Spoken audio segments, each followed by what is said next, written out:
ഞങ്ങളുടെ തലമുറ ഇന്ന് അനുഭവിക്കുന്നതിൽ ഏറ്റവും വലിയ പ്രശ്നം എന്ന് പറയുന്നത് ജനറേഷൻ ഗ്യാപ്പ്. അതായത് ഇപ്പോൾ നമ്മൾ ഈ മോഡേൺ ടെക്നോളജിയുടെ കാലമാണ്. മൊബൈല്, സോഷ്യൽ മീഡിയാസ്, കമ്പ്യൂട്ടർ ഇതൊന്നും ഇല്ലാതെ നമ്മളെ കൊണ്ട് ജീവിക്കാൻ പറ്റുന്നില്ല. അപ്പൊ എന്റെ അമ്മയും അച്ഛനും എപ്പോഴും എന്നോട് പറയാറുണ്ട്, എന്തിനാ എപ്പോഴും ഇത് യൂസ് ചെയ്തുകൊണ്ട് എപ്പോഴും കുത്തിക്കൊണ്ടിരിക്കുന്നത്. അപ്പൊ എന്റെ ഡൗട്ട് ഇതാണ്, ഞങ്ങൾ ആധുനികതയോടൊപ്പം സഞ്ചരിക്കുന്നതിൽ വല്ല പ്രോബ്ലം ഉണ്ടോ എന്നാണ്. മക്കളെ, നിങ്ങളോട് ആധുനികതയോടൊപ്പം യാത്ര ചെയ്യരുത് എന്ന് ആരും പറഞ്ഞിട്ടില്ല. ആധുനികതയിൽ അനാവശ്യം കലർത്തരുത് എന്ന് മാത്രമേ പറഞ്ഞിട്ടുള്ളൂ. നമ്മുടെ മാതാപിതാക്കളൊക്കെ മുൻപേ നടന്നു പോയവരാണ്, ജീവിതാനുഭവങ്ങളുള്ളവരാണ്, ജീവിതാനുഭവങ്ങളിൽ നിന്നും പാഠങ്ങൾ പഠിച്ചിട്ടുള്ളവരാണ്. അതുകൊണ്ട് നമ്മൾ അറിയാതെ പോലും ഒരു ചതിക്കുഴിയിൽ വീഴരുത് എന്ന് മാത്രമാണ് അവരുടെ മോഹം, സ്വപ്നം. അതുകൊണ്ടാണ് അവരിങ്ങനെ പറഞ്ഞുകൊണ്ടിരിക്കുന്നത്. ഞാനീ പറയുമ്പോൾ ഓർക്കണത് എൻ്റെ അച്ഛനെയാണ്. അച്ഛൻ ഇനി ഭൂമിയിലില്ല. പക്ഷേ അച്ഛൻ പറയാതെ പറഞ്ഞ വാക്കിലൂടെ എൻ്റെ മനസ്സിൽ അരക്കിട്ടുറപ്പിച്ച ഒരുപാട് കഥകൾ ഇന്നും മനസ്സിലുണ്ട്. ഞങ്ങളുടെ നാട്ടിൻപുറത്ത് മദ്യപാനം കൊണ്ട് തകർന്ന ഒരുപാട് ആളുകളുണ്ടായിരുന്നു. അച്ഛൻ അവരുടെ കഥകൾ എന്നോട് പറയും. ജീവിതത്തിൽ ഒരിക്കൽ പോലും മദ്യം കഴിക്കരുതെന്നോ സിഗരറ്റ് വലിക്കരുതെന്നോ അച്ഛൻ പറഞ്ഞിട്ടില്ല. പക്ഷേ പറയാതെ പറഞ്ഞ കഥകളിലൂടെ, പാഠങ്ങളിലൂടെ ഞാനത് പഠിച്ചു. ഞാൻ ഒരിക്കലും ജീവിതത്തിൽ ഇതുവരെ മദ്യം തൊട്ടിട്ടില്ല, ഒരു സിഗരറ്റ് പോലും വലിച്ചിട്ടില്ല.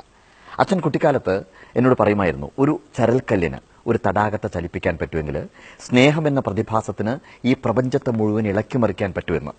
ഒന്നും മനസ്സിലാവാത്ത വള്ളി ട്രൗസർ ഇട്ട ഗോപി എന്ന് പറയുന്നൊരു കുട്ടിയെ പിറ്റേ ദിവസം കുളക്കരയിലേക്ക് കൊണ്ടുപോയി ഒരു കല്ലെടുത്ത് അച്ഛൻ കുളത്തിന്റെ നടുവിലേക്ക് എറിയും. എവിടെയാണോ കല്ല് വീണത് അവിടെ നലകളായി ഇലകളായി അത് കരയിൽ തട്ടി അതേ സ്പോട്ടിലേക്ക് തന്നെ തിരിച്ചു വരുമ്പോൾ അച്ഛൻ പറയും, കുട്ടി, ഇതാണ് സ്നേഹം. സ്നേഹം കൊടുത്താൽ സ്നേഹം ജീവിതത്തിലേക്ക് എന്തെങ്കിലും തിരിച്ചു വരും എന്നുള്ളത്. ഇതൊരു വലിയ പാഠമാണ്. അനുഭവങ്ങളിലൂടെ അച്ഛൻ പഠിപ്പിച്ചു തന്ന പാഠം.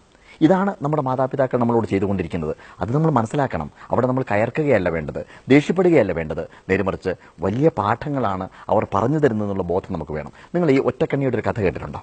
അതായത് ഒരു കുന്നിൻ പുറത്ത് ഒരു കുടിലിൽ താമസിക്കുന്ന, വളരെ ദാരിദ്ര്യത്തിൽ താമസിക്കുന്ന ഒരു അമ്മയും മകനും.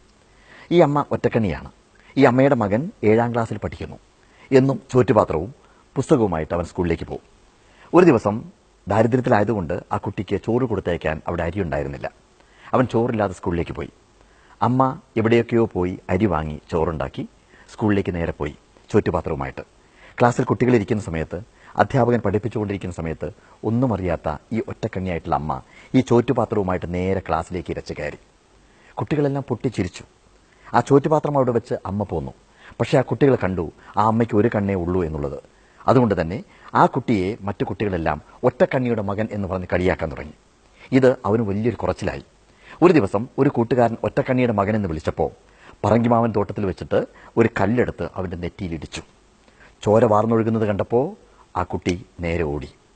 കള്ളവണ്ടി കയറി അവൻ ബോംബെയിലെത്തി.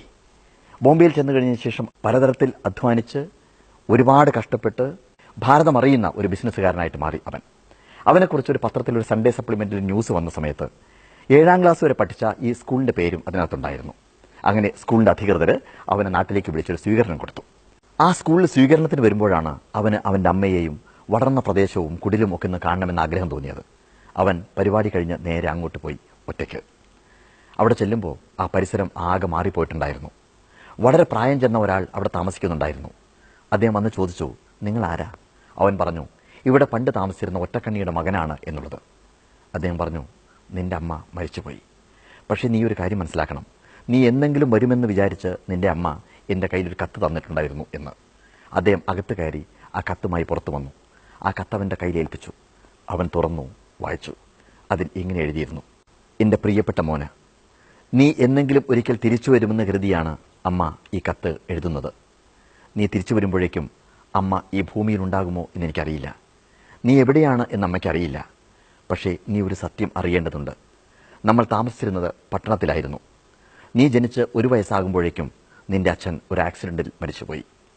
പിന്നീട് 2 വയസ്സ് നിനക്ക് പ്രായമാകുമ്പോൾ നീ ഒരു കളിപ്പാട്ടത്തിൽ കളിക്കുന്ന സമയത്ത് അതിലുണ്ടായിരുന്നൊരു കമ്പ് നിന്റെ കണ്ണിൽ കൊണ്ട് ഒരു കണ്ണ് നഷ്ടമായി. ഡോക്ടർ പറഞ്ഞു, എൻ്റെ കണ്ണ് നിനക്ക് നൽകാമെന്ന്. അങ്ങനെ ഒരു സർജറിക്ക് വേണ്ടി നമ്മുടെ വീടും പറമ്പും എല്ലാം വിറ്റു. നമ്മൾ അവിടുന്ന് ഇങ്ങോട്ട് പോന്നു. ഞാൻ ഒറ്റക്കണ്ണിയായി മാറിയത് എങ്ങനെയാണെന്ന് ആരോടും ഞാൻ പറഞ്ഞില്ല. പക്ഷെ നീ വളർന്നപ്പോൾ എൻ്റെ ഒറ്റക്കണ്ണ് നിനക്ക് ഒരു അപമാനമായി. നീ നാട് വിട്ടു. പക്ഷേ മോനെ, ഇന്ന് ഞാൻ ആശ്വസിക്കുന്നു. കാരണം നീ കണ്ണാടിയിൽ നോക്കുമ്പോഴെങ്കിലും എൻ്റെ കണ്ണിലൂടെ അമ്മയ്ക്ക് നിന്റെ മുഖം കാണാമല്ലോ എന്ന്. നിന്റെ സ്വന്തം അമ്മ. ഇതാണ് കഥ. ഞാൻ പറഞ്ഞു വരുന്നത് ഇതാണ്. നമ്മുടെ മാതാപിതാക്കൾ നമ്മൾ അറിയാതെ പോലും ഒരു ചതിക്കുഴിയിൽ ചെന്ന് വീഴരുത് എന്നുള്ള ബോധത്തോടു കൂടിയാണ് നമ്മളോട് ഇത്തരം കാര്യങ്ങൾ പറയുന്നത്, നമ്മളെ പലപ്പോഴും വിലക്കുന്നത്. അതുകൊണ്ട് അനുഭവങ്ങളിലുള്ളവരാണ് അവർ എന്നുള്ള ബോധം നമുക്കുണ്ടാവണം. ഓഷോ പറഞ്ഞൊരു കാര്യമുണ്ട്, മാതൃത്വം എന്ന് പറയുന്നത് ഒരു മഹാധ്യാനമാണ്. ഒരു ചിത്രകാരൻ ഒന്നുമല്ല അമ്മയുടെ മുമ്പിൽ. ഒരു ചിത്രകാരൻ ചിത്രം രചിക്കുന്നു. ഒരു ശില്പി ഒന്നുമല്ല അമ്മയുടെ മുമ്പിൽ. ആ ശില്പി മാർബിൾ കൊണ്ട് ശില്പങ്ങൾ ഉണ്ടാക്കുന്നു. ഒരു കവി ഒന്നുമല്ല അമ്മയുടെ മുമ്പിൽ. കവി കവിത രചിക്കുന്നു. പക്ഷേ അമ്മ എന്ന് പറയുന്നത് ഒരു കവിയാണ്, ഒരു ശില്പിയാണ്. അമ്മ സൃഷ്ടിക്കുന്നത് ശില്പത്തെയല്ല, കവിതയെയല്ല. നേരെ മറിച്ച് അമ്മ സൃഷ്ടിക്കുന്നത് ഒരു അവബോധത്തെയാണ്, ഒരു ജീവിതത്തെയാണ് സൃഷ്ടിക്കുന്നത്. ആ ബോധം നമുക്കും ഉണ്ടാവണം.